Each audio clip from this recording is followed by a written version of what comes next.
এতিয়া গাঁতত যাতে কোনো নাখায় এনেকুৱা গেলা মাছ। দে মই হেৰি বাই দিম দে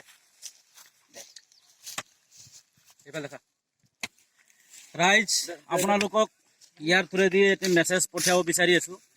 এনেকুৱা ধুৰন্ধৰ মাছ বেপাৰী যি নেকি গেলা মাছ আনি গাঁৱে গাঁৱে হয় কৰণী কৰবাৰ মুছলিম মানুহে গেলা মাছ আনি আমাৰ এনেকুৱা থলুৱা গাঁৱলীয়া পৰিৱেশত গেলা মাছ আনি বিক্ৰী কৰিব ধৰিছে।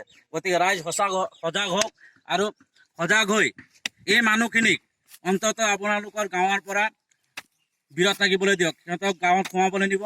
সিহঁতক কোনো ধৰণৰ কেঁচা পাচলি হওক যিয়ে হওক মাছ হওক আপোনালোকে কিনি নাখাব।